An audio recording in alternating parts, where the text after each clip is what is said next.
project for us.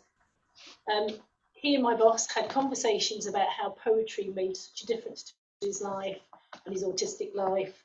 And we listened to that and thought, well, there's something in this. And we tried to get funding. And in fact, in 2019 was our first turn down of funding. We were rejected because they only wanted undiagnosed people. Yeah. But we kept going. We had faith in it. We knew it made an impact. We kept going. And since then, we've had 3 years of funding. And we've kept going and kept going.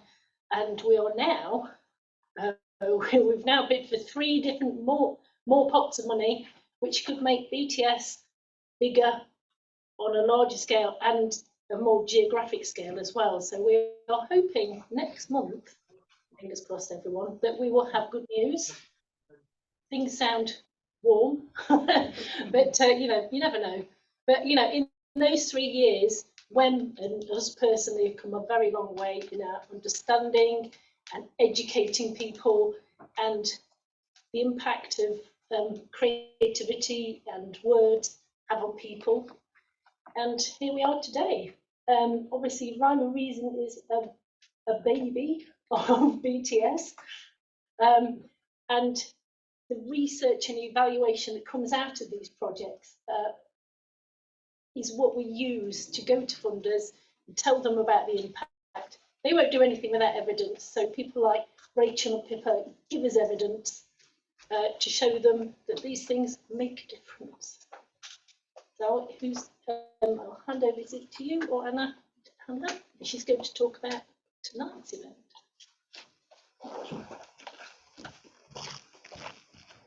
Thank you, Heather. I'm Anna. I'm one of the lead writers on the Beyond the Spectrum project. Welcome to everyone here tonight, both in person and via the live stream. I've got a few housekeeping points to cover before we delve into the Rhyme and Reason event itself. So the good news is, if you're an NTU student, you can get your £3 ticket price refunded tonight if you've got your NUS with you by showing that at the bookstall to Rachel in the interval. The toilets, they are straight ahead out this door, past the lift and on the left-hand side. The fire exit is back out by the entrance, I think, the way you came in. And in the highly unlikely event that we're going to need to use it, just follow the lead of the library staff. If at any point you need to take a breather, we've got a quiet room that's located just at the end of that corridor with the door open. Feel free to turn the lights down if you need to. But most importantly, everyone, make yourself comfortable, sit back and enjoy what we have to share with you tonight. So I'm just going to give a brief summary of what Rhyme and Reason is about. Pippa has been running Rhyme and Reason workshops as an offshoot of the wider Beyond the Spectrum project since last October. And this has involved a small group of neurodiverse writers who have drawn on the results of research produced by Nottingham Trent University on the impact of Beyond the Spectrum, and they've brought its findings to life through creative writing. Now, the result is the anthology, lovingly compiled by Pippa, and that celebrates Beyond the Spectrum in a wholly new way. It's taking the known benefits of participation and combining these with the benefits with the whole new body of writing. And these pieces span 5 themes. It's tough out there, community, all autistic, all different, confidence, and understanding autism. And Pippa is going to expand on the first theme now with some quotes from Anne and Chloe. Thank you. Oh, I love these things. I have to apologise, my head's a bit spinning because we bought a house today. So I'm going to probably read off this rather than wing it, which I usually do, so apologies if I'm a little bit stilted. Also, apologies to the people watching online because I made some really nice slides. I found this wonderful feature in PowerPoint and I played with it. I'm not autistic at all, as you can tell, except autistic people don't do sarcasm, so how could I possibly say that? So unfortunately, if you're watching online, you won't be able to see those, but the figures are in the book, which will be available for you to read online at some point soon, hopefully. So for each of the 5 themes, what we're going to do is I'm going to give you a quick overview of what the theme means, what it means to be autistic, and have the knowledge that it's tough out there, a bit about the research findings from the research that we've done, and then we're going to have some of the quotes from what people actually said about those themes in the interviews. So the first one, it's tough out there. That was when Rachel was analysing the interviews, that was the first thing she identified from what everyone was saying. It is tough out there if you're autistic. So almost without exception, we struggle with life to some extent. We're expected to function to the same standard as neurotypical people in a world that is designed and set up for neurotypical people. It's not designed for us at all. To us, the world is bright, noisy, smelly. It's full of rules that we're expected to live by, which we don't understand, don't see the point of. Other people are inconsistent and confusing, and we often struggle to understand our own feelings, let alone the feelings of people around us.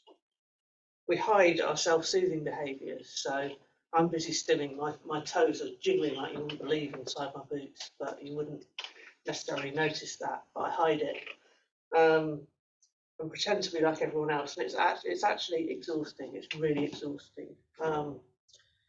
Keep getting things wrong, find ourselves in situations where our needs aren't being met, or just have a tiring day, and then we melt down or shut down, which are behaviours that kind of lead others and ourselves to believe that we're wrong, we're not making the grade, we're suffering from a disorder, there's something wrong with us, we're broken. But for many beyond the spectrum participants, the sessions were energising rather than exhausting. We were asking people to sit in front of a computer screen for an hour and a half and write and think and communicate. But we all came out of the sessions really energised. We were built up and strengthened by writing together in a supportive, non-judgmental environment that was actually geared towards our needs, because we designed it as lead writers, as Writing East Midlands. We'd actually taken the trouble to set the project up so it was suitable for neurodivergent people. Chloe actually came up with a beautiful quote that I think sums up this theme really nicely. In here, I can be soft, I can be sad, I can laugh until I wheeze, I can rage against what's out there, I can live freely and love ardently, I can be weird, I can sing at the top of my lungs and dance it out, I can feel safe, but out there, I'm tough, because it's tough out there. That just sums it up really beautifully. So when we're looking at the research, when we compared, we did the survey, same survey pretty much before the project and after the project, and we tried to get the same people to answer it and to match them up. Rachel will talk a bit about that before the interval. She's not going to give you a lecture or anything, but you'll understand it a bit more then. We found that there was actually, so we started with a lot of people thinking, I can sometimes cope. I'm going to explain it a bit so people on Zoom can understand what I'm doing. Quite a few people thinking, I can't cope with distress or overwhelm, and not very many, 4.5% of people thinking, I can cope with distress and overwhelm. And we found that there was actually an increase of 9% in people who said they could cope. So that's not 9% of the 4.5%. It went from 4.5% to 13.5%. So quite a significant number of people found that they could cope better with distress and overwhelm after taking part in Beyond the Spectrum. So the ability to actually cope successfully with distress and overwhelm is actually vital for us living in the world that we live in, because it happens all the time. You get to the end of the day and you just can't cope, you just can't do it anymore. You're standing here and the lights are on and the screen's on and the lights are going and you just can't do it anymore, you shut down. So being able to actually cope with that distress could mean the difference between being stuck in the house all the time and being able to go out and do the shopping and meet people. For a neurodivergent person, it's huge, and the fact that we made that little difference, I think, is really important. And we also asked people to rate how they saw their own support needs. So this is one of the ways that we talk about autism. It's not sort of high functioning or low functioning, it's how much support you need to be able to function in the world. And we had, I mean, to start with, we had pretty much over 90% of the people who answered said, I need at least a bit more than other people of my age. After Beyond the Spectrum, that shrank hugely. So we've now got nearly a quarter who either need the same as others of their age or less than others of their age. And for an autistic person to say, I don't need as much support as other people of my age is actually a really big thing. So we're really excited about that one. So it's possible, I'm not going to claim it because we didn't investigate it, but it's possible that taking part in Beyond the Spectrum has helped some people function better in the world that we live in. And now we've just got a few. So now we've just got a few quotes from Anne and Chloe. Are going to read a few quotes from the interviews, and then we'll get on to some writing. Writing more often helps me to release my emotions. It calms me. Before, I just focused more on the things that I feel like I can't do or that I'm limited by. And it's really helped me think more about, actually, these are the things I can do, and to kind of lean into them. We're trying to live up to a standard of what people perceive as normal. And obviously, so often, the way that autistic people approach things is so far off from normal that you don't think it's ever going to be something you can do. The real magic happens when you realise that your own unique approach often holds the key to new discoveries, and that's where the joy is found. Thank you so much. I think.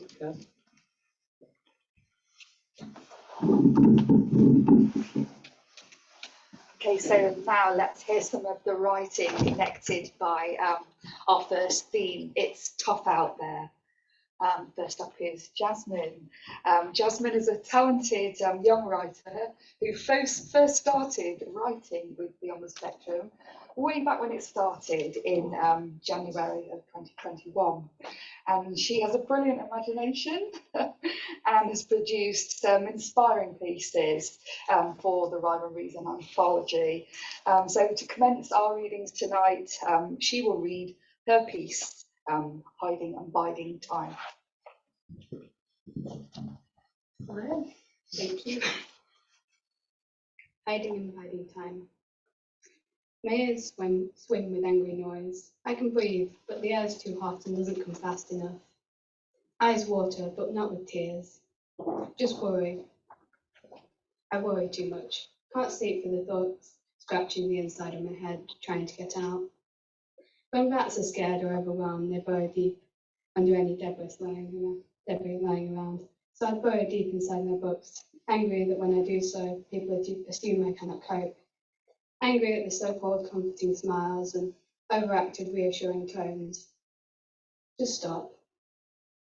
Just talk to me like I'm capable of talking back. I can cope. I exist in other ways than how they see me, even if they care. They care too much. I'm functioning like a machine for them.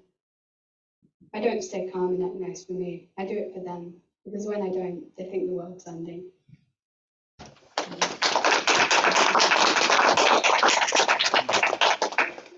Thank you, Jasmine.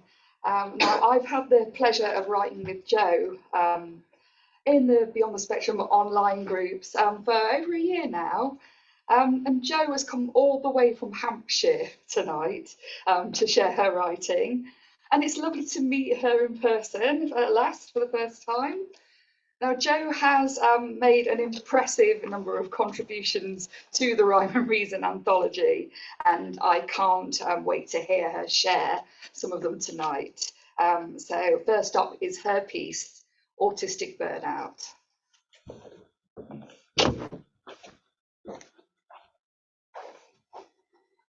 Exhaustion creeps in like a soaking blanket that's been left out in wintry rain, smothering and suffocating as I collapse on the sofa. Little energy left to breathe, even less to move. Every ounce of energy having been spent on keeping up with face of acceptability. Working so hard to find the right words at the same time as processing incoming information drowned my mind, while all the time maintaining the appearance of a competent swimmer. But now I'm gone, where no one can see me, hiding from the world, in sight of only me. Nothing feels possible, even writing, but I pick up my pen anyway. The muscles in my hand still work, and I find a connection to my brain that I thought was dead. Words flow, relief in the moment, and hope grows that there may be some respite from the blanket that weighs me down. It may constrain me, but it can't contain the words.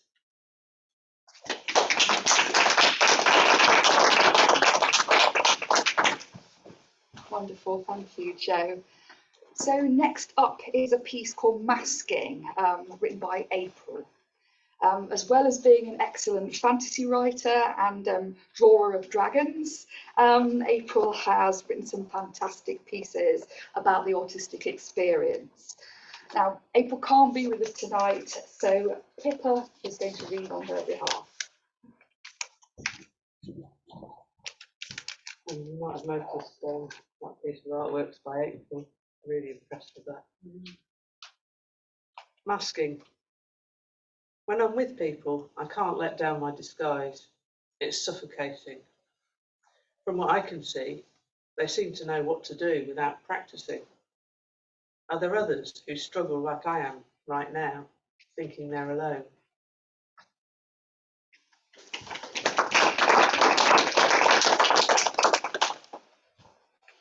So let's welcome Chloe. And I didn't realise till tonight you've travelled a long way as well today. Was it Cannock you said you came from?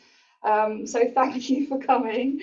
And Chloe has contributed the beautiful patchwork artwork for the cover of the anthology, along with some wonderfully observed prose pieces. So let's hear you now. Don't go places on my own.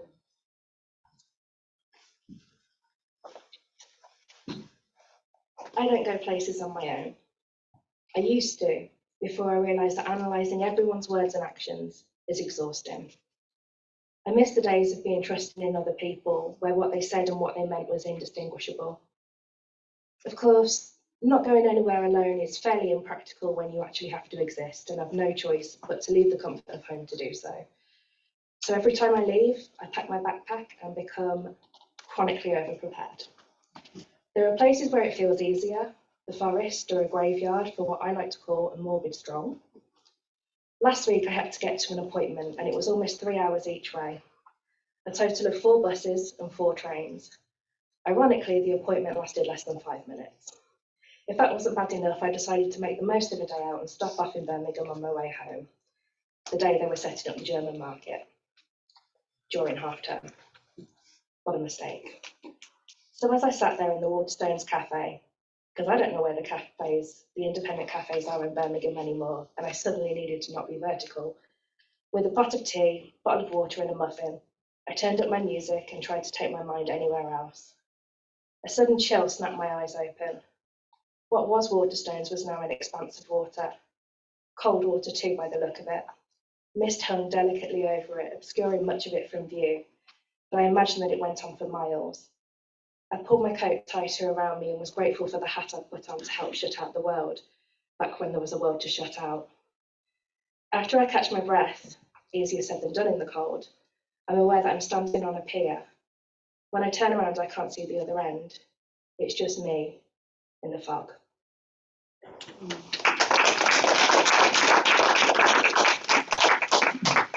Thank you, Chloe. And to conclude this segment, here's Jo again, this time with a special recipe, an angst poem pudding.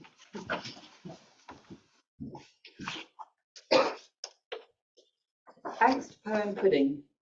Recipe difficulty extreme. Making time 55 years. Equipment needed paper, pen. Ingredients 236 words, 4 verses, 40 line breaks, 1 title, 2 teaspoons of alliteration, 1/4 teaspoon of rhyme, 1 poetic device, 55 tablespoons of neurodivergence, 47 tablespoons of self-blame, 3 tablespoons of beyond the spectrum, and 100 millilitres of hope. Method. 1. Turn off Facebook notifications. 2. Pick up pen and stare at blank page. 3. Doodle. 4. Stare at blank page some more. 5. Cast my mind back over the last 55 years. Ruminate on being bullied, being weird, different, finding socializing excruciating. 6. Add 55 tablespoons of neurodivergence. 7. Ruminate on how much easier it would have been to have had a diagnosis 47 years earlier. 8. Add 47 tablespoons of self-blame. 9. Write prize-winning first line, genius. 10. Realize that it's a hard one to follow. 11. Cross out first line and write another easier to follow first line. 12. Stir in 3 tablespoons of beyond the spectrum. 13. Write 236 words of award-winning poetry. 14. Try to remember the rules of poetry. 15. Break them. 16. Realize just in time you've added quadruple quantities of rhyme. Delete, delete, delete. 17. But literally alliterate the hot hell out of it. 18. Remove all punctuation because that's where it's at. 19. Add line breaks in random. 20. Places to ensure it's at least shortlisted. 21. Create a bizarre, attention-seeking title of no relevance to the poem. Serving suggestion, take 100 millilitres of hope and drizzle freely until saturated.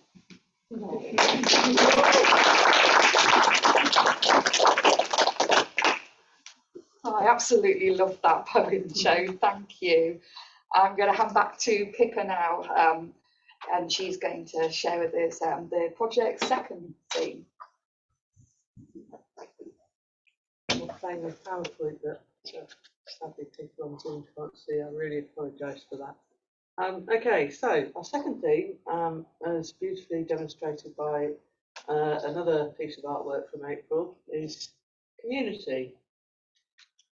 So autistic people often feel isolated.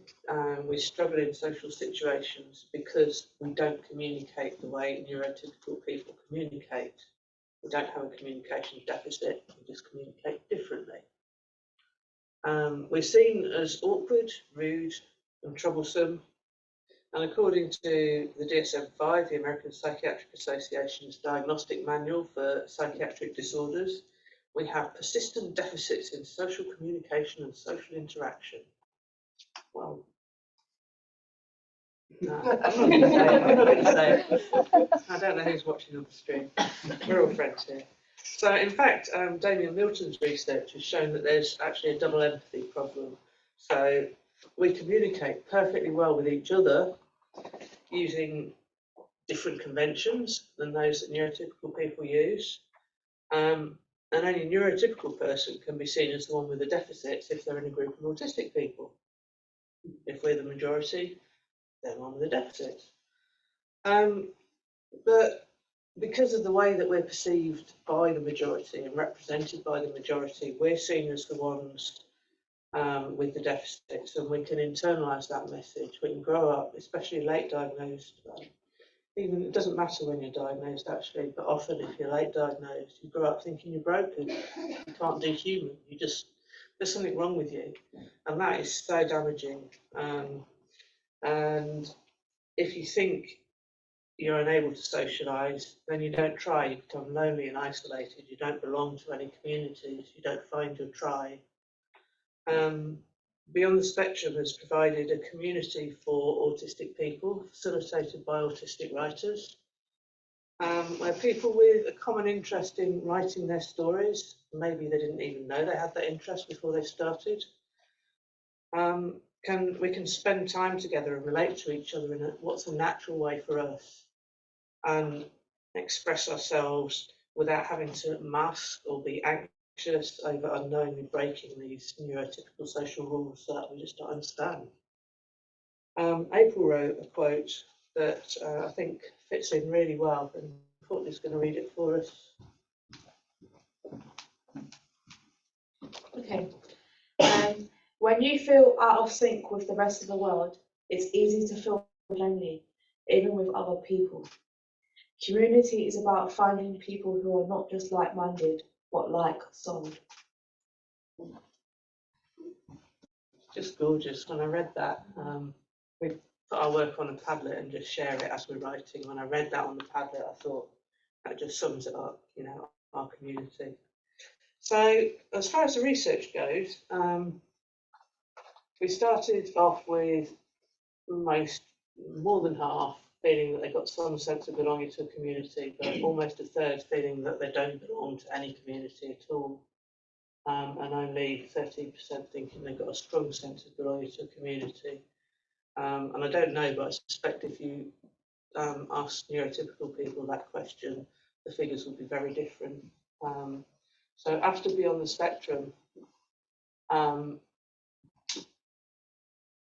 we found that maybe a quarter of us had a strong sense of belonging, and again, more than half, not very different, had some sense of belonging, but the number of people who felt that they didn't belong to a community had reduced by a fairly large amount, so almost half of the people at the beginning now felt that they had some sense of belonging at least. So hopefully we've done something to help those people.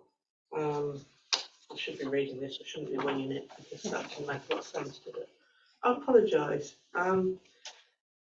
We wanted to find out whether the creative nature of the community made a difference, because we found out in previous sort of research that we've done that there isn't a lot of creative, I mean, there's not a lot of social activity for autistic people anyway, but there's even less creative activities for autistic people. So we were wondering whether that made a difference. So we specifically asked about the feeling of belonging to a creative autistic network. And there were many more people who felt they didn't belong to a creative autistic network at all. About half the people felt they had some sense of belonging. But that just rose absolutely hugely. So before participating, only 9.5% had a strong sense of belonging, and 38% had no such sense. After participation, those percentages pretty much reversed. So you've got more than a third of the people who answered saying they had a strong sense of belonging to a creative network. And these findings kind of bear witness to the efforts of the wonderful people from Writing East Midlands, kicked into action by Trevor, and all the lead and shadow writers and everyone involved towards using the workshops as to create this strong, cohesive community. I mean, I've met 3 people tonight I've been working with for the last 6 months. I've never met in person before. And it's just awesome, you know, just to be able to say, oh, you've got legs. It's just really nice. And the research just confirms that everyone really appreciates this particular consequence of joining Beyond the Spectrum. So now we're going to hear just a few interview quotes on this theme from Jo and Courtney.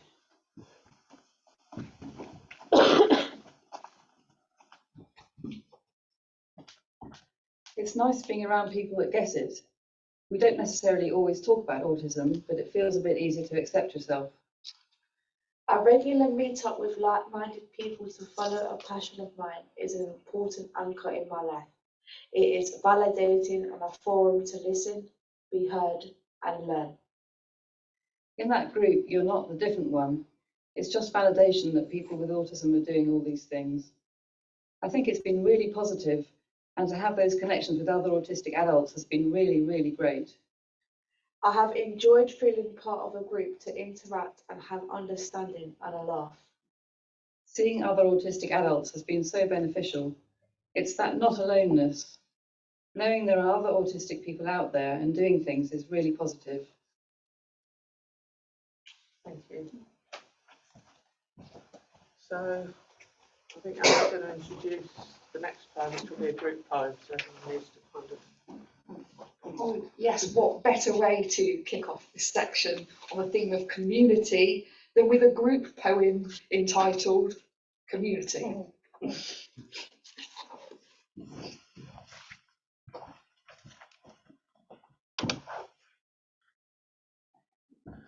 We haven't practiced it yet. Okay.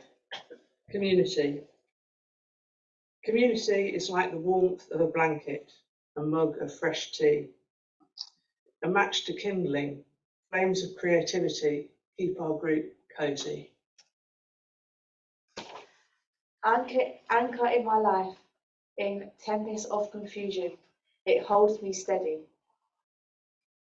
Like minds, equal hearts. I was going to say that. Never felt so seen. I thought I was weird, abnormal, wrong. Now I know our minds are so strong. Worked hard to blend in, years feeling I was alone, but here you all were. Not the different one, once lonely on a tall tree, now free in a flock.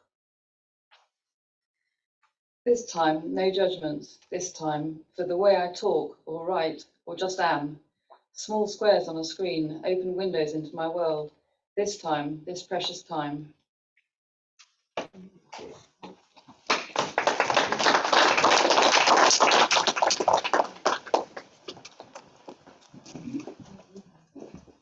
Next up, Jo is going to share her list poem, I Remember Too.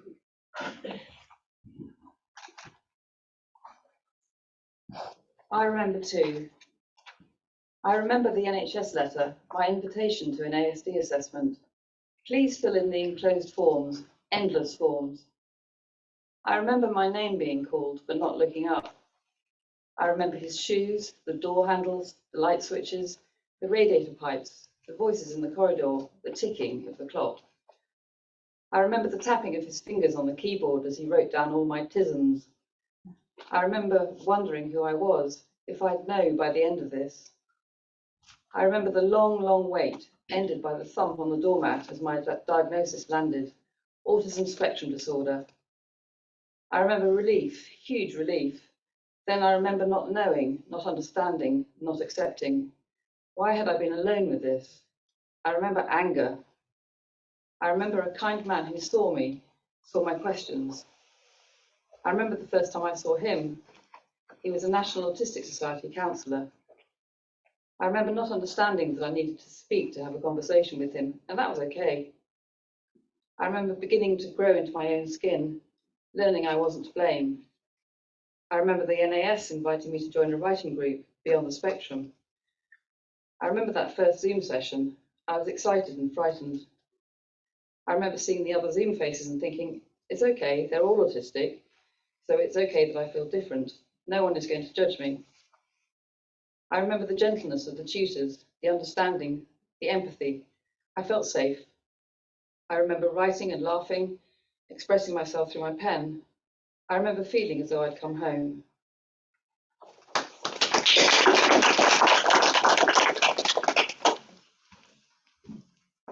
Thank you, Jo. So next up is Beeston Library's very own Anne Penn, whose surname is most apt for a writer, I have to say. Now, Anne has been an integral part of Beyond the Spectrum since its pilot phase, and it's been a pleasure to have you, Anne, in mine and people's group from day one. So as a librarian, Anne is obviously an avid reader and book lover, and it's been wonderful to see you cultivate the love for creative writing as part of our writing community. So here's Anne with her poem, I'm Not Having to Pretend. I can relax on Beyond the Spectrum nights, leave the normal world behind, tough outer skin sloughing away as I brush the day's stresses from my shoulders. Yes, I am among my own kind here, Nobody blinks if I stim, or holds it against me if I go off piste. Tuesday evenings are my time to be me, playing with poetry among my friends.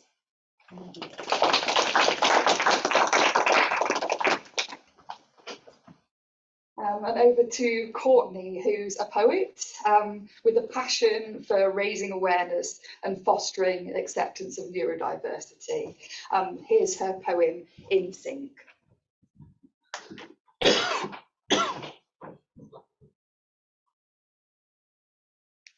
A breath of fresh air that is finally seen, a heartbeat so in sync, finally felt by many. A sight thought lost, now seen by all in harmony, a music being played in such harmony and grace. A protector for all, in unison we stand, no one left behind, always safe knowing that when I walk down the street, someone has got me when I fall. No judgment, no hate, always able to be myself. My world is finally wide open, and I'm able to roam free.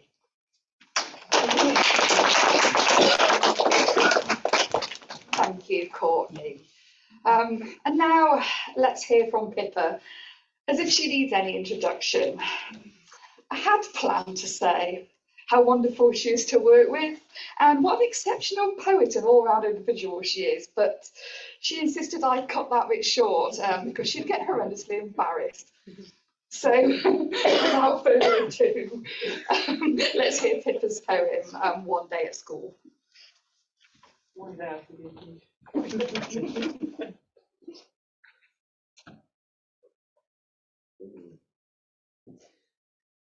This is kind of about not being part of a community.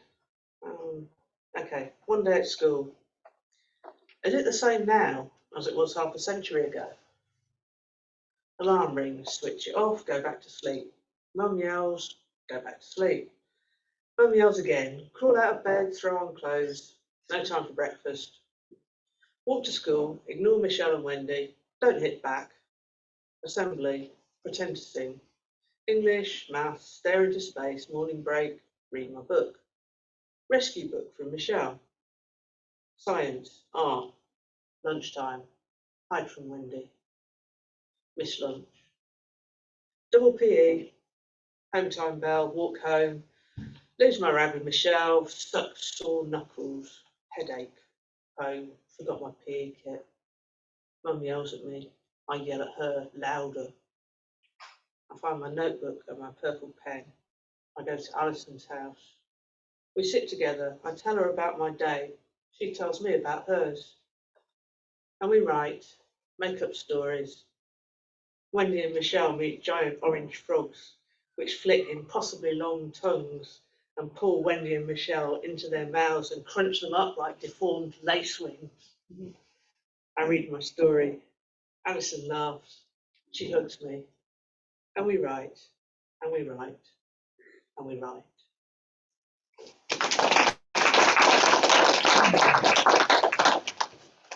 Thank you, Pippa. That concludes our second section on the theme of community. And I'm now going to hand over to Rachel from Nottingham Trent University, who's going to share an overview of the project's research and its outcomes.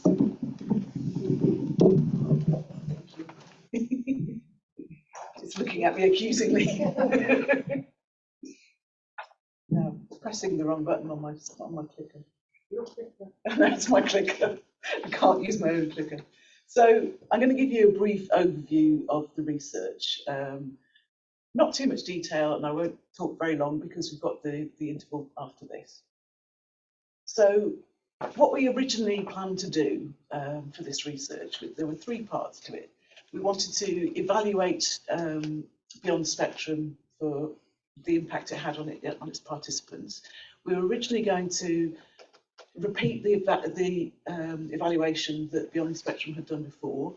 We were then going to work with that research data, and we intended to recruit a control group because we had about 150 people taking part in the Beyond the Spectrum cycle that was happening then.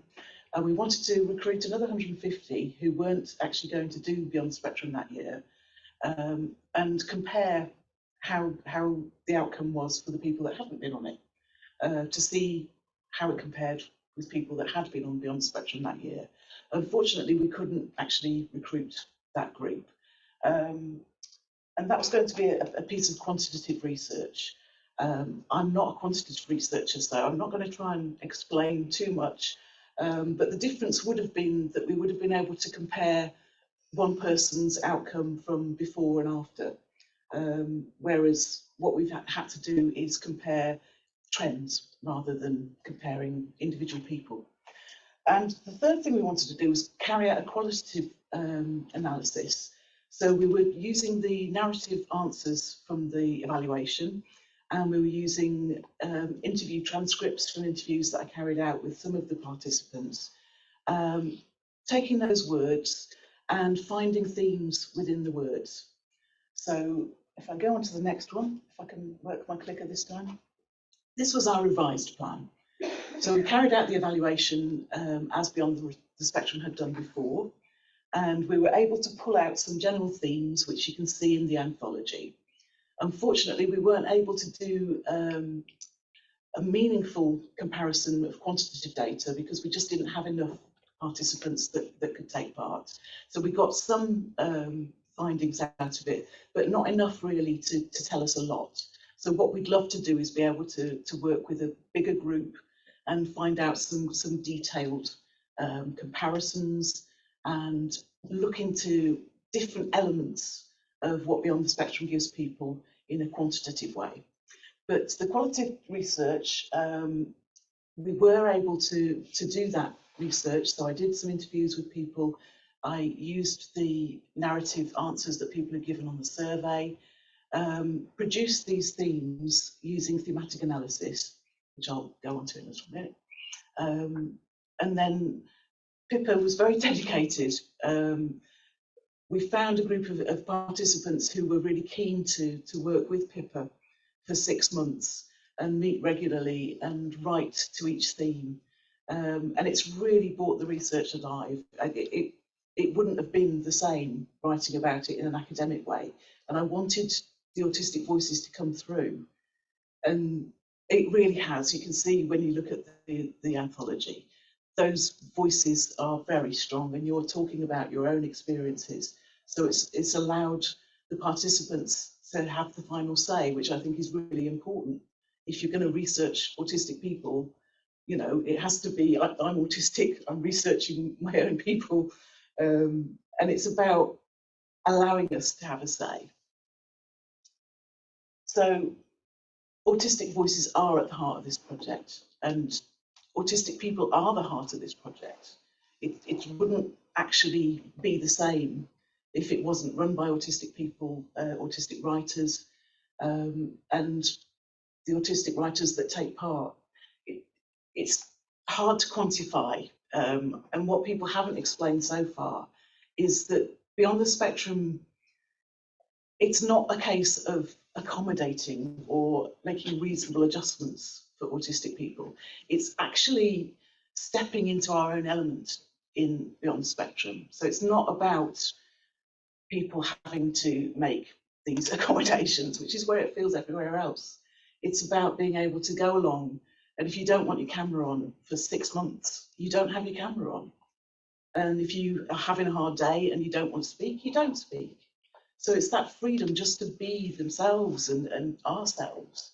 And it's such a powerful space to have that, where you can, you know, if you're having a rubbish day, it's somewhere to go along and people will understand the strength, the struggles that you've had, because they've had them themselves.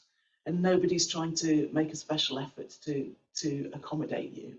So I think that's something that it can't be said enough, that this is a very special space that's been created by Writing East Midlands and the lead writers that actually facilitate these groups. So some of these quotes have been used already, but one of them has been. I'll read out the others because people can't see the slides online, so I will be facing this way so I can read. So the first quote is, "Beyond the Spectrum has made me able to articulate my feelings in print and then actually be able to speak them in person. So people have grown hugely in confidence and been able to express themselves in a way that feels natural. And the second quote that I'll read today is, "It's allowed me to see myself as a creative person. We are all of us individual people. We don't all fit the stereotype, and that we can be creative. We can have fun. We can understand sarcasm. We laugh our socks off. It's really enjoyable." And it is that space where you can have autistic jokes and people get them, and you can joke about neurotypical people, which I shouldn't. And it's that kind of space where the belonging is just, oh, it feels so wonderful. So that's something that I wanted to get across with this research, and being able to have the writers themselves write their own words in this anthology really does allow that to happen. So this is another quote. "I think on the whole, the benefit has been showing that autistic people are creative. We're creating some really amazing pieces of writing week on week." And that's sometimes a revelation for the writers themselves, because they don't always know what they're capable of until they come along to the groups and they see that growth in themselves. And that's just a beautiful thing in itself. So finally, I just want to say thank you to Writing East Midlands and to Trevor for coming up with the idea in the first place, and for all the writers who've contributed to all of the groups that you've been in, not just the ones that you're having writing being seen by other people, but the ones that you've participated in and shared between yourselves, because that is such a wonderful thing that you've been able to do. And to the lead writers and the shadow writers, all the work that you put in, and I know it's a labour of love, but it is something that you give up your evenings for, and you know that's something really special as well, that you're there for people. So I just wanted an opportunity to say thank you to everybody, because they won't thank themselves, so I'm doing it for them. So thank you very much, everybody, and I'll hand back to Anna.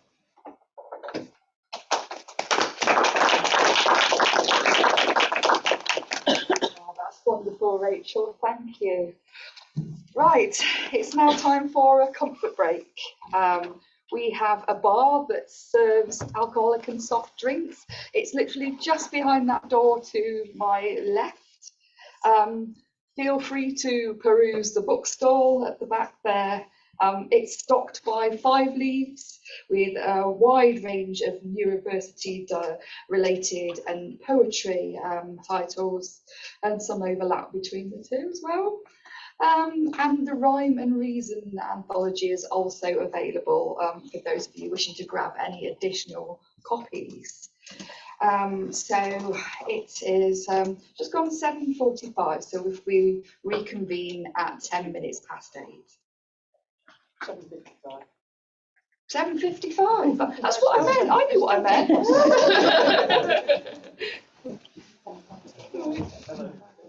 Okay, so I'm going to dive straight into the third theme, which I think I heard quite a lot of conversations around the room. I think we're kind of all realising, and an awful lot of us maybe have a bit more sort of autism in us than maybe we thought we did. But even though we're all call ourselves autistic, all identify as autistic, there's a lot of differences between us. Me and Anna, for example, Anna always knows when the date of the next meeting is, exactly what she's going to say. I have no idea. So we make a really good team, actually, leading workshops. Okay, so that, I mean, you all know the stereotype of autistic people. So Sheldon from The Big Bang Theory, which I've never watched, so but I'll take people's word for it. Dustin Hoffman's character in The Rain Man. That's what autistic people are like. Many people, including a lot of autistic people, believe that stereotype. You believe if you are autistic, you match that stereotype. If you don't, you're not autistic.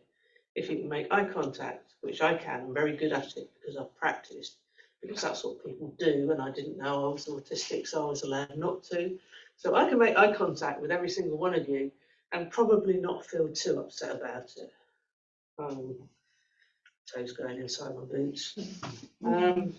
You have to be male, you have to have rigid patterns of behaviour, you have to get upset when those patterns are disturbed.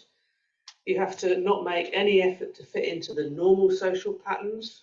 Many of us, especially girls and women, have been told you can't be autistic, you're nothing like Sheldon, you're nothing like the autistic boy in my class at school, you're nothing like my cousin who's autistic. There's so many reasons that this stereotyping is inaccurate and unhelpful. Many of us, particularly females, but I'm not saying men don't, we do our best to conform and we mask our autistic traits, so we hide them. We hide things which do us good because they're not seen as good things to do. So I used to spend a lot of time just shaking my head from side to side so I could feel my hair flicking my face. Got in trouble for that so much at school. I've not done it since then, but until I was about 7, I just do it all the time. So a lot of autistic people will shut down rather than melt down, so you don't get the sort of stereotype of hitting out and shouting and screaming and banging your head against the wall. You don't get that in probably most autistic people. You get more like sort of shutting down, withdrawing, nothing else to talk, nothing else with the people, hiding away in a corner, hiding in the kitchen at parties. That's a stereotype, but that actually fits probably more autistic people than the sort of full-on autistic meltdown. So many autistic people have hyper-empathy rather than a lack of empathy. I have a lack of emotional empathy. I have other mechanisms that make up for it because I know it's a good thing. But I know I won't feel if Joe's sitting there really upset, I won't feel it. I'll know it, but I won't feel it. Whereas Rachel, my partner, my wife, has hyper-empathy. She will know from that side of the room if Joe's feeling a little bit upset. She'll be able to feel that. And that's the sort of thing that kind of throws the autistic stereotypes on the head. We are all different. There's a range of traits. We can be really sensitive to sound, or we can have trouble processing sound at all and be really unable to hear sounds, for instance. So it's more like kind of a pick and mix. So you can have, I don't know, either red jelly babies or green jelly babies, but they're jelly babies. Or some people might have purple ones, which are not black ones, which are the nice ones. Anyway, so during the sessions, we kind of thought about this because it was one of the themes that had come out of the research, that we were actually interested in the way that we're the same and the way that we're different from each other. It's kind of like, you know, the TV viewing figures and the Nielsen families who are the ones who have the little box on their telly so they can find out how many people watched EastEnders on a Saturday or whatever. They used to have them this old. They did a programme about the Nielsen families and they got 100% viewing figures. And I thought that was quite, so yeah. So it's like we're autistic, we're really interested in things about autism. So the survey that we carried out didn't actually address the theme. It kind of came more out of the interviews that Rachel did.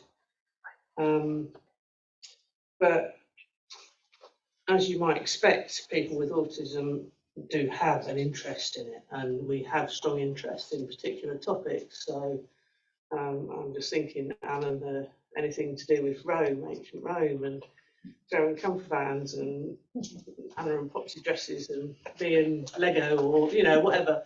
We've all got our special interests, and usually autism is one of them. We want to know all about this condition that people say we have. So we did look at how people rated their own understanding of autism in general. Before Beyond the Spectrum, 2/3 thought they had good understanding, 1/3 thought they had some understanding. No one thought they had no understanding, which you might expect. Afterwards, there was a pretty significant, I'm not saying, trying not to say significant because I know it means different things in terms of research, but there was quite a large change, a noticeable change, in that we felt after we spent time together and talked together and written together, we had more understanding of the way autism works. And I know that feels true for me.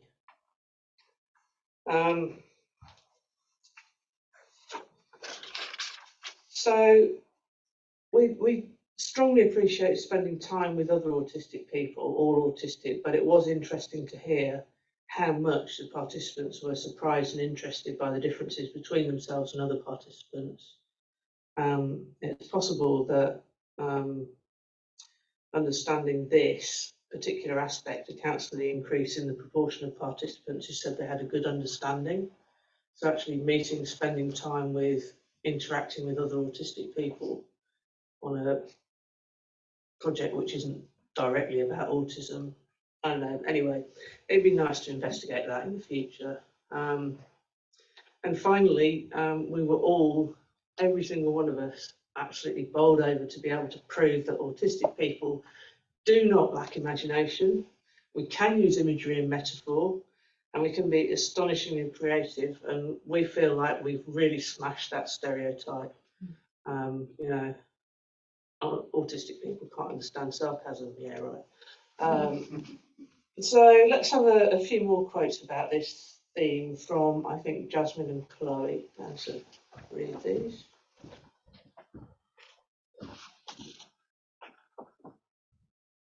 There's this general view that we don't have any creativity, that everything's black and white, but the majority of autistic people's brains work in a whole rainbow. The way of being autistic changes depending on what situation you're in, if you're overloaded or not, who you're with. I think that's interesting. It's nice to meet other people and see all the different ways that autistic people present. People think that it's just low functioning, high functioning, but it isn't. Beyond the spectrum has changed the way I feel, because I see other people giving an example of living their own lives. I can't know how they're feeling, but they seem to be happy and enjoying themselves. Yeah, you can be happy and enjoy yourself and be creative as an autistic person. Now, I know we are all individual people. We don't fit the stereotype, and we can be creative. We can have fun. We can understand sarcasm. We laugh our socks off.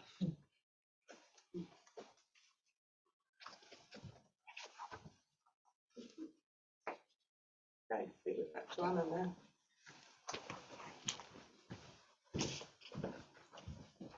Thank you, Pippa, Chloe and Jasmine. So inspired by that theme, all autistic and all different, let's hear another group poem which celebrates the best things about being autistic.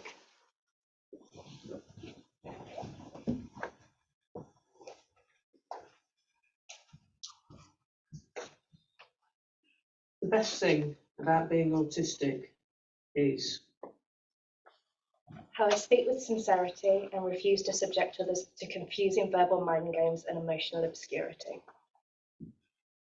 The excitement I feel over minor events. Watching the words dance in the air and create an entire reality. Knowing I'm not broken, I'm just wired differently, and that's okay.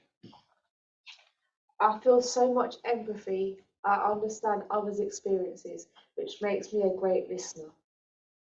Seeing a problem clearly and logically, I can cut the Gordian knot. The connection that I feel to nature. Being super direct where others beat around the bush with social niceties. Standing strong for truth, justice and equality. No need to call for Superman when you have an autistic person around. My vivid imagination. Being able to find joy in something many wouldn't take the time to appreciate. Not following the crowd, individuality and creativity for the win. Wandering around in the corridors of a book-filled, whispering library. Connecting with other autistic people. If I suddenly say it's like ducks in the middle of a conversation about something completely different, you can follow the wild tangent. Being logical in an illogical world. The empathy I feel towards people's emotions. My ability to notice patterns, especially if they are mathematical. The warmth that I feel towards my special interest.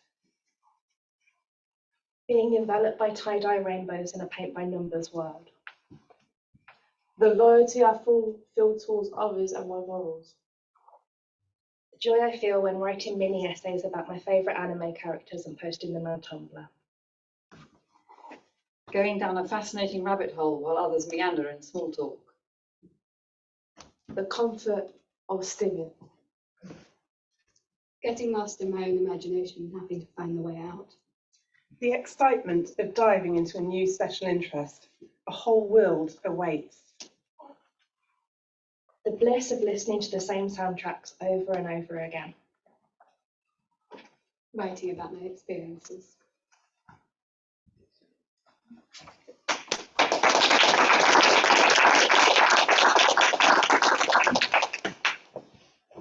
Oh, that was brilliant. So many of those resonated. So next up, we've got Jo reading Almost, Sometimes, Never.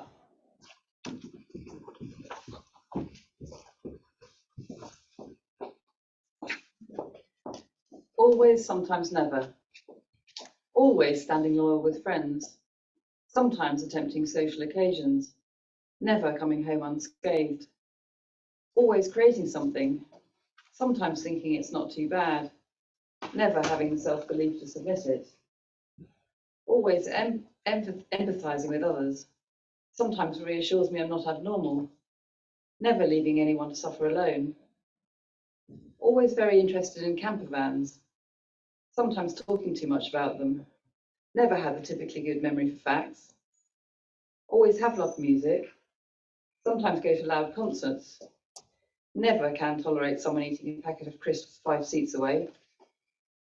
Always ruminating on things months old. Sometimes wonder what a clear mind might feel like. Never have conquered this one. Always struggling with uncertainty. Sometimes facing a challenge. Never a season goes by without attempting something new. Always thought I'd end up on the scrap heap. Sometimes now believing I have purpose. Never forgetting the help I've received. Always have disliked multiple choice questionnaires. Sometimes trying new ways of doing them. Never yet said no to be on the spectrum.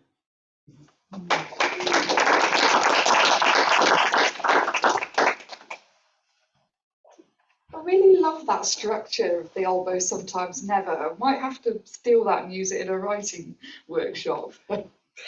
Yeah, so let's move on to Deborah's poem, one of many.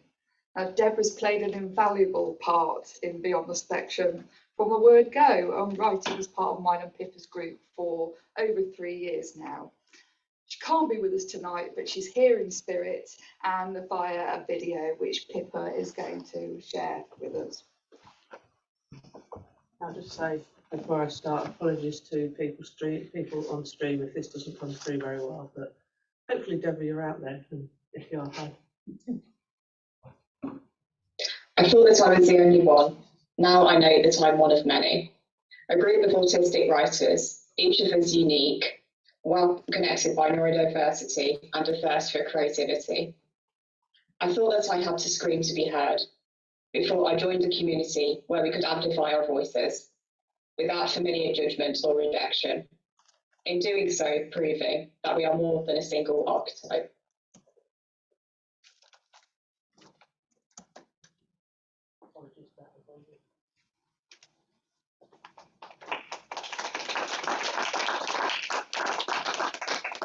Now let's hear from Jasmine once more with her piece, Don't Misunderstand.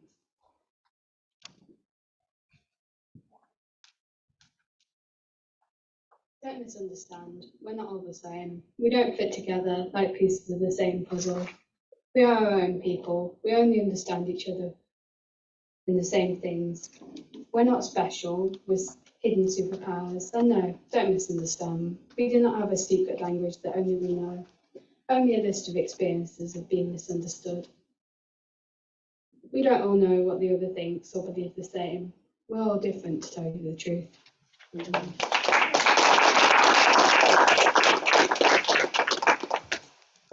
you, Jasmine. And our fifth and final piece on this theme is by Courtney, and it's called Superhero.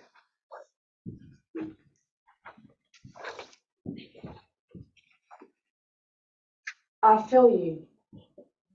Trust me, I really do.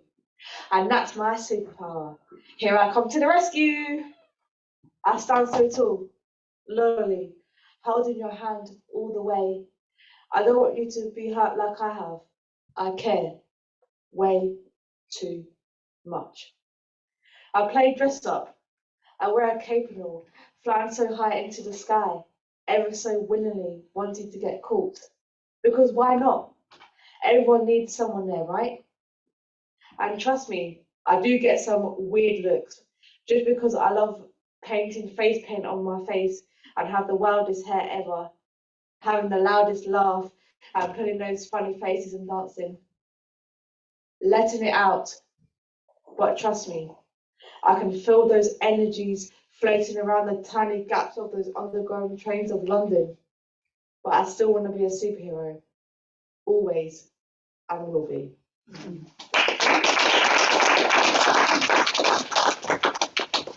Oh, I love the way you read that, Courtney. Oh, now back to Pippa, who's going to introduce the next theme with some quotes from Jo and Courtney. Sorry, talking at you again. That's kind of important though, I think. Okay, so actually, one thing I didn't mention, gorgeous photo by Jo to represent all autistic, so all sort of even like the field, but all different like the clowns. So the photo to go with this theme is by Anne, which is a group of people. I mean, it actually isn't, but it looks to me like they're standing over a massive cliff with the sea below, and you know, all confident together. So, as autistic people in the neurotypical world, we are constantly, explicitly or implicitly told we're wrong. Right from a very young age, when we can't deal with a noisy environment or scratchy clothes, but don't have the words to say what's wrong, we're labelled fussy and told to stop whining. How many autistic people here have been told off for fidgeting? As older children, if we say something honest that upsets people, we're the ones who are insensitive. We just feel like we're broken, we're aliens, we're not fit to be allowed into normal human society.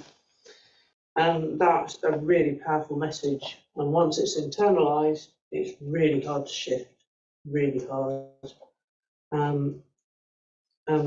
It accounts for an awful lot of, I think a lot of mental illness among people with neurodivergent brains. But because everyone involved in Beyond the Spectrum workshops is neurodivergent in one way or another, including the lead writers, we've kind of rediscovered the confidence in ourselves through supporting each other, being strong for each other when we need to, being able to be vulnerable when we're feeling able to, and still feeling the support. And I mean, dare I say it, love that we have among our community. I love you guys, I love you all.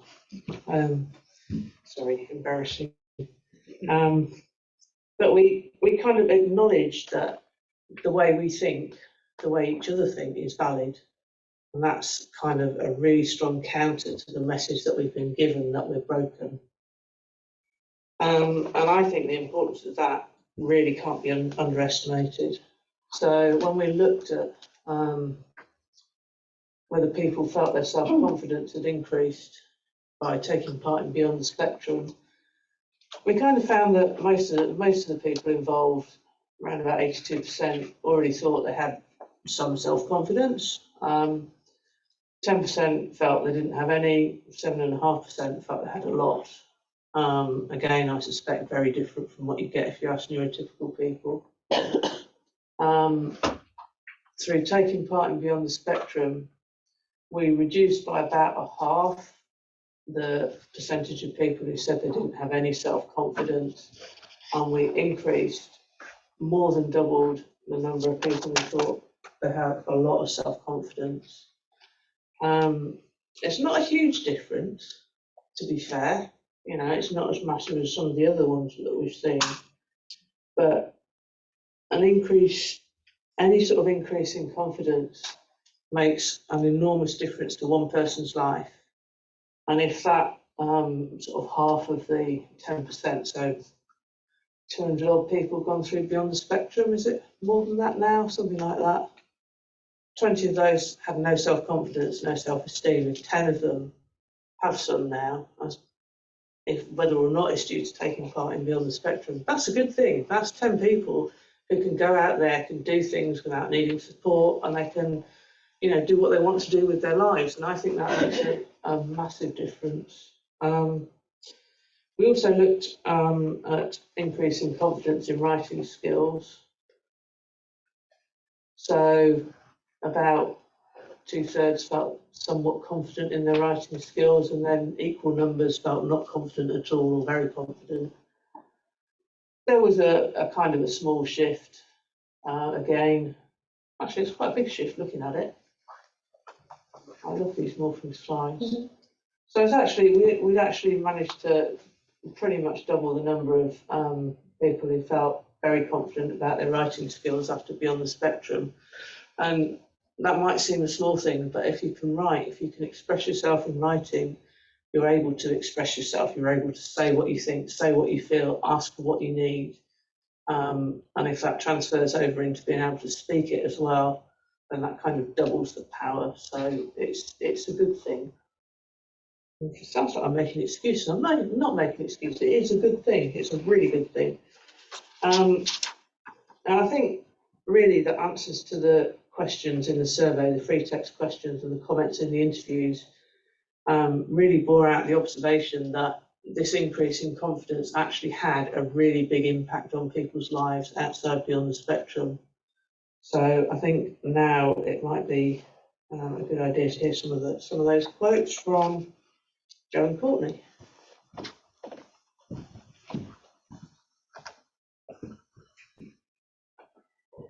I discovered I do like being part of the group, so I'm now a member of various other things. As I joined Beyond the Spectrum, I had mocks and GCSEs going on, and it helped me with that. Beyond the Spectrum has made me a lot more confident in my writing. My confidence in different genre has developed as well. Before, I would be scared to even talk to someone if I didn't know them. I refused to do lots of things, but Beyond the Spectrum has made me feel more open and brave. I didn't think I was going to be capable of working, and Beyond the Spectrum really helped my mental health and helped my self-confidence. I really put getting that job down to those Beyond the Spectrum workshops.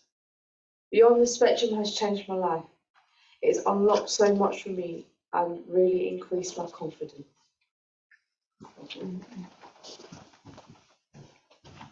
Back to Anna now. Thank you. I related to so much of what you said there, Pippa, about confidence, especially as someone who didn't actually know that they were autistic till 3 years ago. So on that theme of confidence, let's hear from Anne first, reading What Shape is a Meek Little Thing?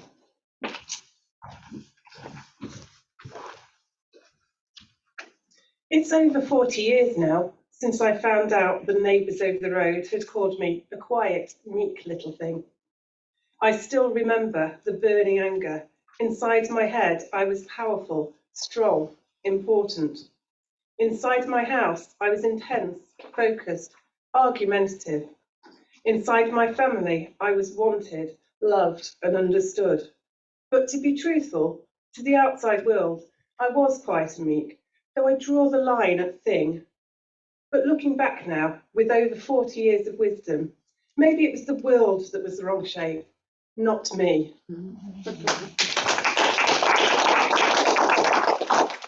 Absolutely. And now over to Pippa to hear why she feels it's nice to be a crone. What a good word. Thank you. I do too. I own it. Okay, this is kind of the sort of maiden, mother and crone thing. It's nice to be a crone. The maiden always hid under the coats at parties, hands over ears, rocking. The mother creeps out now and then, talks to a few people, sometimes doesn't creep back. The crone doesn't need the coat. She talks while she's having fun, leaves when she's not.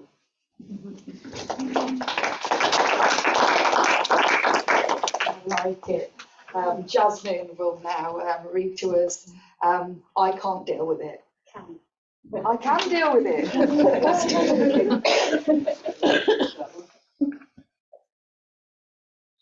It's not that I can't deal with people.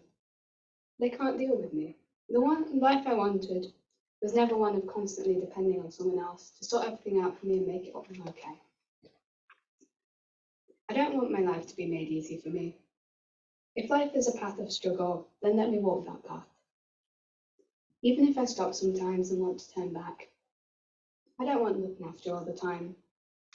I don't want to be still stuck in the same place in a year's time. I want to be making my own path wherever it takes me. Don't presume that the fact I'm considered disabled means I can't make my own choices. If my choice is to walk my own path, who's to stop that?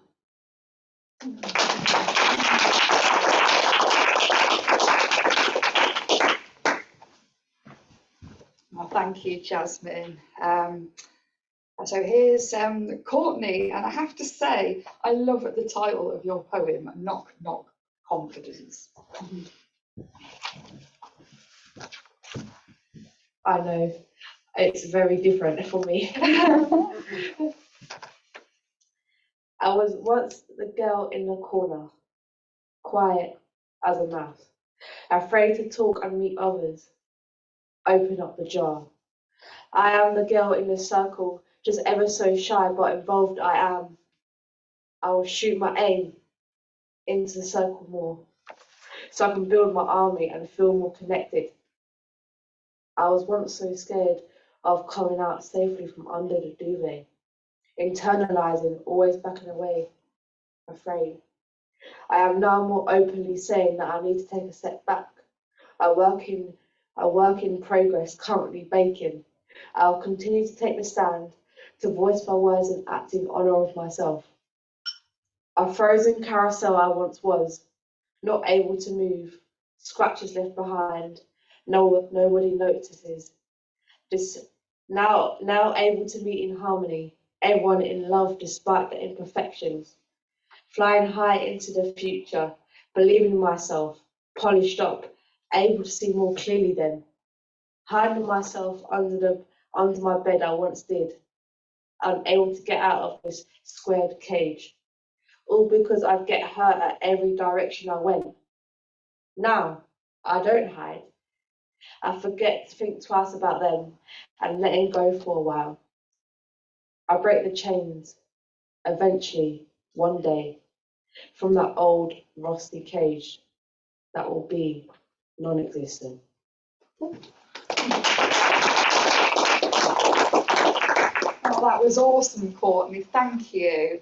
So next up is Chloe with her piece of Work in Progress. It just never got a name, and work in progress actually kind of fits. So, I was perfectly happy just to listen, existing on the sidelines and never sharing my own thoughts, ideas, or writing. I thought I only get to be genuinely good at one thing, and 22 years of singing and songwriting would be it for me, and that was probably fine. But when you think about it, writing poems, prose, dialogue, scripts, menus, words, that's not so different than writing songs. Plus, most of those don't even have to rhyme. Goodbye rhymezone.com, it's been real. Several pieces are published in an anthology. I'm so proud, but when it comes to it, I can't bring myself to read in front of people. I cry at home when I should be on the train. I shut down. So I try again. I share something in the group, a stanza or paragraph. I flush as the kind words come and want to believe them, but maybe they're just being nice. Wait, we don't do that fake nice thing here, do we? So they mean it. Okay. Next week, I'll speak on the microphone. The week after that, I might turn my video on briefly. But hiding behind a photo of me that I now realise is 4 years old still feels the safest for now. I read an email. Pippa's looking for cover art for the anthology. I eye my art journals, canvases, half a room stuffed with art supplies. I think it's probably not what she's looking for. It's just paper ripped up and stuck back together. But then I have a brave 10 minutes and I take a few photos and send them over. The worst she can say is no, and at least I tried. It looks like I'm going to be making cover art for the next anthology. And I did. I'm going to stand up in front of people and read words that I've written. And I did. It feels infinitely different to standing on a stage with my dad or my bandmate and singing songs that I've written. There's less to think about and more room for anxiety to grow. Maybe I'll trip over my words, and even if I don't quite catch myself, I know that there's a safety net of people who understand and will hold out a hand to help me to my feet again.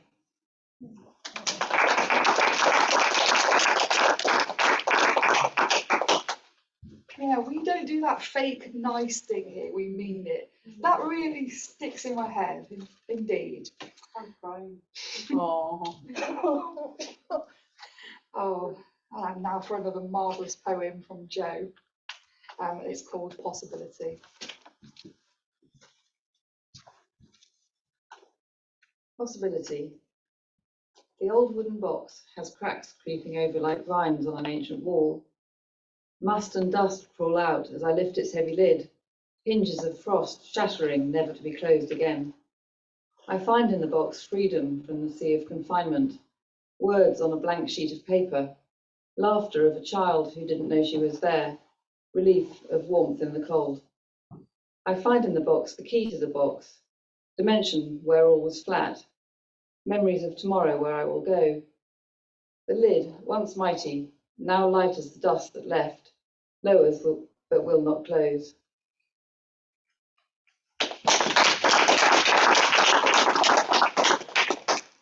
Thank you, Jo. Jasmine, over to you again. Let's hear your piece, Multifaceted.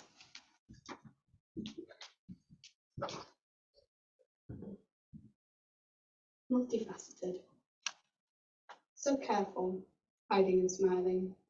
So sensitive, shaking and crying. So ruthless, laughing at my failures. Why is it so funny when someone makes a spelling mistake? So distant, ignoring, turned away, pretend it doesn't exist.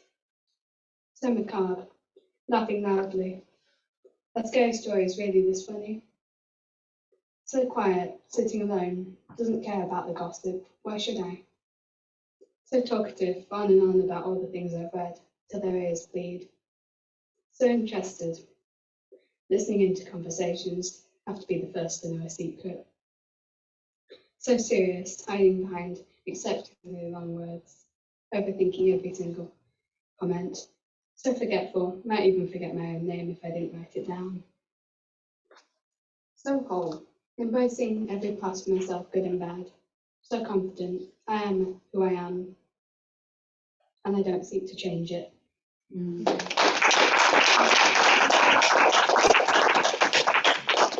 And so powerful. Thank you, Jasmine. I'm going to hand back over to Pippa now to introduce the final theme of the night, and that is understanding autism. I think Anne and Jasmine are going to read some quotes as well at some point. I'll just say most of the pieces read in that last segment were written in the last writing session that we had together, and honestly, that was the best night ever on Beyond the Spectrum. It just totally embodied the whole thing. We were all sitting there and we were writing and we were sharing our writing and supporting each other, and it was just the most beautiful evening. And thank you for that, guys. Okay, right. With confidence, understanding autism. Brilliant photo by Anne. If you want to find out about the history of autism, its medicalisation, public and academic views of what autism is, and where we are now, which is sort of getting there, I suppose. Read Neurotribes by Steve Silverman, brilliant book. Frankly, quite horrific in parts, and not just the parts that talk about the first half of the 20th century.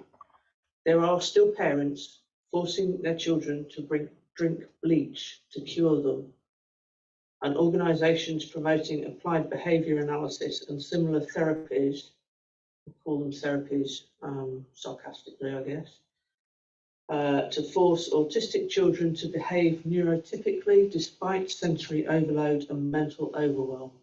punishing them for exhibiting self-soothing behaviour, trying to block out unpleasant noises or bright lights, or simply avoiding eye contact.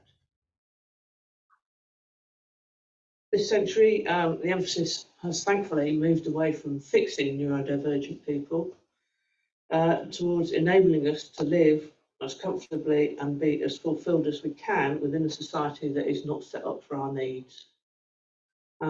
Academia is shifting towards participatory research. So this research project was an example of that. The autistic voice was heard throughout the research design, the participants, the researchers, everyone. And increasingly, it's autistic researchers who carry out those studies rather than neurotypical academics who can only ever look at us from the outside.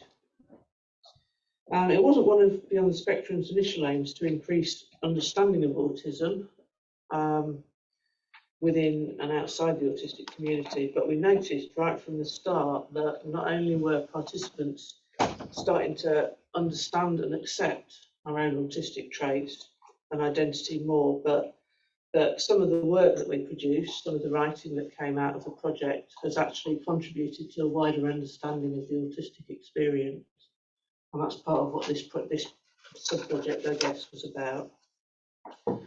So I've already spoken briefly about this one, so I'm not going to speak about it again. Our own understanding of autism before and after Beyond the Spectrum. We already had good understanding, it's made it better. There was also a clear rise in the number of participants who felt understood by other people. The common feeling of autistic people is, don't feel understood by anyone. It's likely, I guess, so yeah, it's likely, I guess, that part of that is due to people within the group understanding each other. But I do think it's worth checking whether, you know, other people in general understand us more because of the work that we're doing. Importantly, though, really importantly, we asked people about their view of their own autism. Nice number. We had half of us view our autism positively, so aren't too traumatised and damaged by the sort of internalised belief that autism is a bad thing. But the proportion who decreased it negatively was 10.3% before taking part. Afterwards, none of us viewed our autism negatively. And I think that's a huge result. Because if you think that something that is part of yourself is bad and needs correcting, needs fixing, that immediately destroys your self-image, destroys your self-esteem, destroys your confidence, destroys your ability to do anything. If we could change maybe 20 people's view of their own innate inherent self, that's 20 people who are going to be able to live their lives more productively, in a more fulfilled way, aren't going to descend into mental illness. I just think that's one of the most important results out of the whole thing, personally. So let's just have a final short selection of quotes from the research interviews, then we'll get into the last bit of writing. So we've got, sorry, Anne and Jasmine, I should say who it is, shouldn't I? So you know, coming up.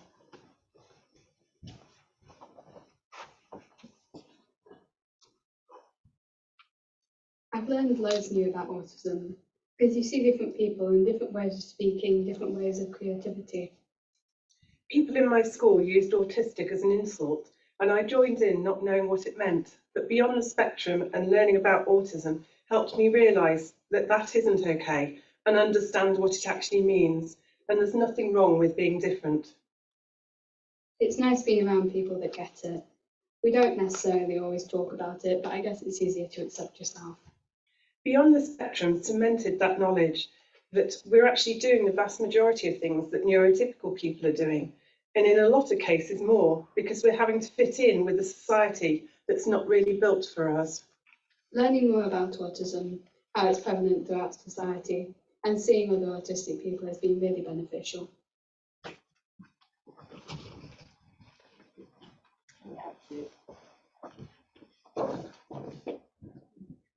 Okay, so on the theme of understanding autism, And we'll start by sharing another video clip from Deborah. And her piece is called "You Can't Be Autistic Because." And this poem is called "You Can't Be Autistic Because." You can't be autistic because you're too sociable. You do not defy the norm as far as I can tell. As for someone who is anxious, you manage pretty well. You can't be autistic because you look at me when I'm talking to you. You talk and make facial expressions, even if they are a bit repetitive at times. You can't be autistic because you do not complain about the noises that you claim to hate, nor do you seem bothered by smell or taste or touch. You cannot be autistic because you do not match my definition of autism. Well, let me explain. Every day I'm flooded with uncertainties and worries, too overwhelming to be expressed.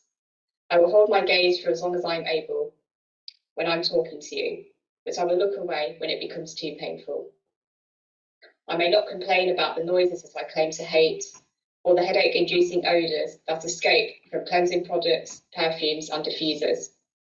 But the anxiety that comes with these sensations can be debilitating, to the point where I am but an immovable statue, unable to communicate my needs to others. As for the definition of autism, I can only speak for myself, as every one of us will make you come to a different conclusion.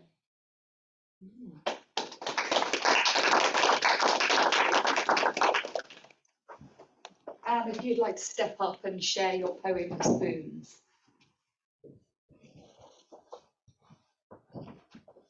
I collect spoons, eke out their use from day to day, so I have enough when the cutlery drawer runs low. Noise make my spoons empty fast of common sense and fill with annoyance. My brains melt down into the spoons. I wish I could eat it like ice cream, but I'm forever afraid of getting the blame for something. Even worse if I've actually done that thing. The terror seeps into me, joins my melted brains and solidifies into rock, a solid stone that wedges in my gullet and stops me eating, stops me feeling anything but the terror. Sometimes talking to someone with common sense and a little bit of nonsense so they can understand me gives me the power to question the previously indisputable fact that the rock is permanent, solid, unmoving, eternal.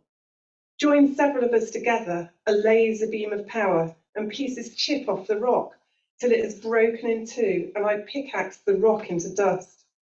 Joy fills me, taking the place of the rock and giving me back my focus. The laser beam of the binoculars helps me to see beyond my eyesight, beyond the normal spectrum. It's true, it's true, it's true, I cry. I can see beyond the creation of the rock, beyond the surge of power, beyond the joy, to the beginning and the end, and they are the same, a constant Ouroboros, mouth to tail, one and all. I will stick a label on the snake and post it to myself, so it will appear and be proof that snakes exist, and joy exists, and power exists, and all labels are different. I will peel the snake and wriggle into its skin and let it protect me against the normality of me, that awkward, maladjusted, hiding, scared little me inside the snake skin. And the skin will make me strong.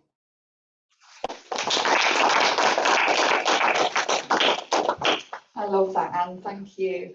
So Joe's final piece for the night is entitled "The Lake," and let's hear it now.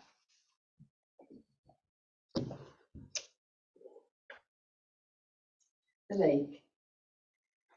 She'd had a terrible week at work, having struggled to cope with endless noise at the open plan office and too many unexpected phone calls. She felt exhausted and was wondering if she was going to be able to hold down a job. For weeks, she'd been wanting to climb the hill just outside town, as she'd heard a strange rumour that the hill had answers, and so she'd left the tiresome noise and rush behind and set off for some peace and quiet, and hopefully some enlightenment. It wasn't proving so easy, though. For 2 hours, she'd been wading aimlessly through the marsh at the foot of the hill, every now and then glancing up with tired eyes at the top.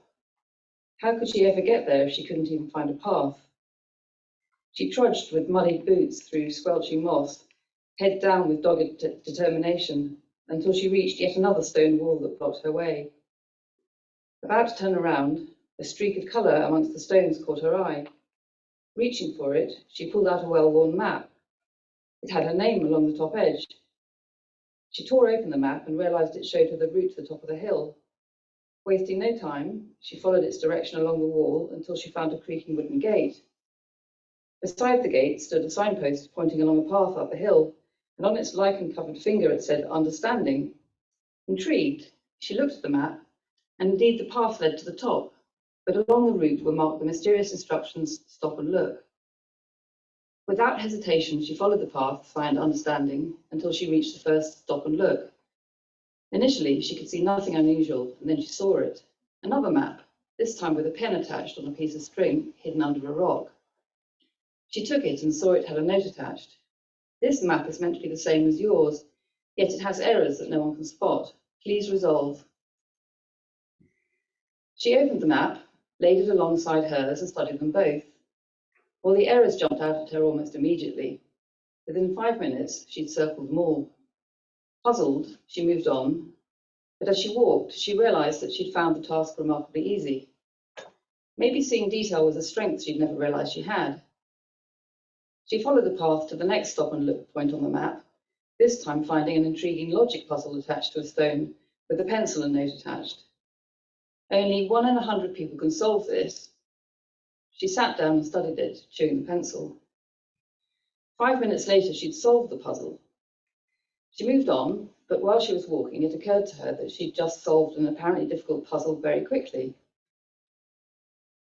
After half a mile, she came to a fork in the path with a signpost. Left pointed to understanding, and right pointed to shortcut to the top.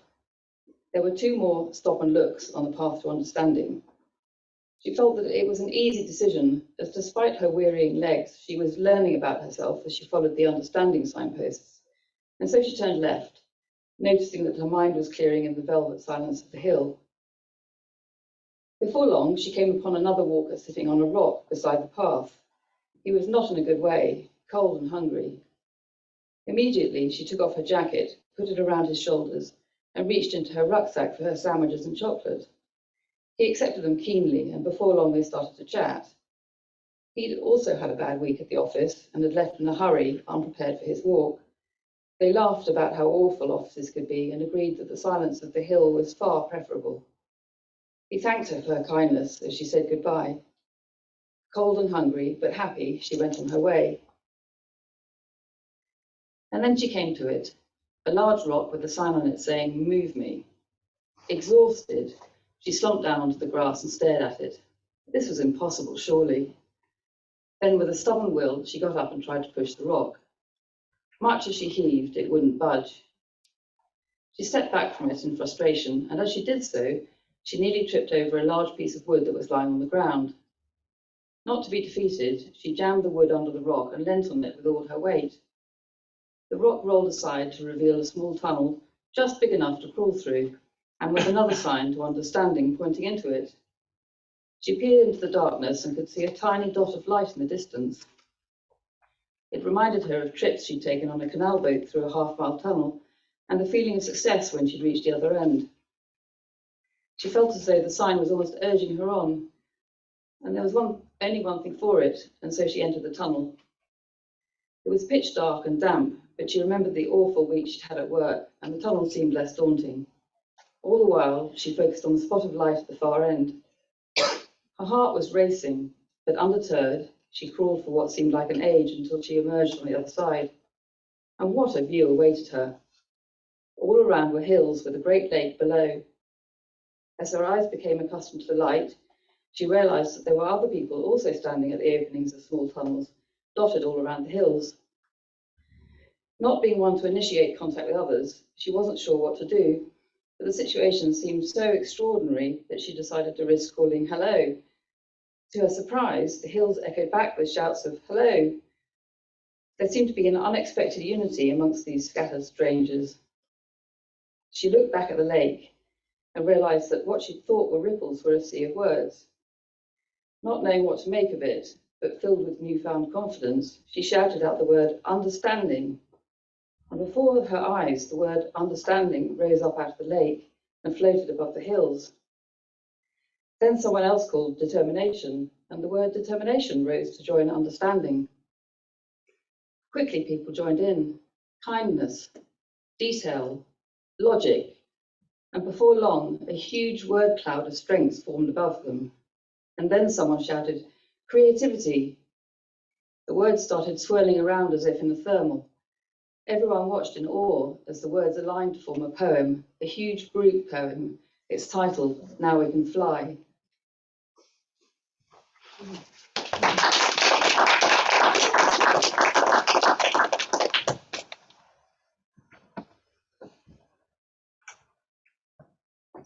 Now we can fly. Self-doubt, self-blame are only memories, as smoke from a chimney drifts away in the wind. Now the knowledge of strength burns strong in the grate, the embers always glowing even when I sleep. Lifetime's pain is blown away in the breeze. Freedom flies beneath night sky's shadow. No lies left behind a triple locked door, as darkness pulls back, the feeling far more. Glue and paint from fingers to elbow, torn paper strewn across the desk, 20 notebooks of half-written songs, piano, bass, vocals, writer, artist. Ignorance is bliss. Ignorance is brave. No prior awareness of social tricks, so no adherence to those limits. Saying the first thing that drifts through the mind, seconds on seconds of frozen time. Randomly existing like an empty picture frame. Nothing, just something without a name. Not shackled by shame from fear of others' judgment, radiant honesty and unbanished joy, which balances deception and mistrust. When I was a child, we had an honesty bush. I used to love flaking the rough outer seed pods to reveal the gleaming silver truth within. I think more people should grow honesty. A twitch of the ears, hearing things lost. A blink of the screen and a flutter of a page, interested, motionless, trapped in a dream. Realms yet unknown as far as it seems. Deemed negative by some, pessimistic by others, realistic, although neither can agree. The worst may still happen, or perhaps it may not. Dark clouds drift in, there's still light in lightning. Integrity is a ship in forlorn waters. It presses on, undeterred by the direction of the wind, the unprecedented storms, or the plummeting temperatures. As the mechanisms of the ship ploughs on, a faraway land comes into sight, no more than a speck in the distance, but a reason to keep going. I'll stop for that tired stranger by the path, to give him the last of my chocolate, as you would wrap him in your coat, shared kindness amongst our community. The backs of my knees want to break through the front. If I scrunch my eyes shut, maybe I can pretend that he didn't just sit at the wrong table and he wasn't Mrs. Doubtfire the whole time. The whole time. Stopping to analyse what is often ignored, sometimes the smallest things are the most intricate and insignificant and significant. It is grounding and humbling to notice the tiny, beautiful things.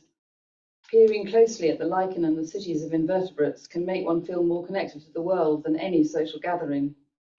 Detail in the vein of an autumn leaf, or pictures lists for work or play, nothing unmissed in my world of detail, a richness I'm grateful for. Look closely, and no two snowflakes are the same. I imagine as the snowflakes are different patterns, each unique and infinite, yet when together we fit seamlessly. Wildly myself, specifically unique. No one else is exactly like me. I own this power of uniqueness, loving this version of the unmasked me. I am non-judgmental, I am here for you. I have so much empathy, it's overflowing. A piece of myself on the line, always ready to lay with you. Nobody talks about the shackles of should. I think they don't want you to know that they're not actually locked, because once I slipped one shaking hand out, then the other, there were a lot more colours, stories and songs that suddenly made sense. We are the Ginger Rogers of existing, managing the world backwards and in high heels, but we don't know any other way. Resilient, whether out of necessity or not. Constant struggling between the ideal world and what we're stuck with. Wanting to fight for equity, truth and justice, fighting exhaustion and frequently disappointment. But we keep fighting because tomorrow is more ideal than yesterday was. My love for others is out of this world, always smiling, making people feel welcome. In a world full of disconnection, I like to connect through compassion. In your time of need, when you need your people, we all understand each other here. We are one large family, a community as one.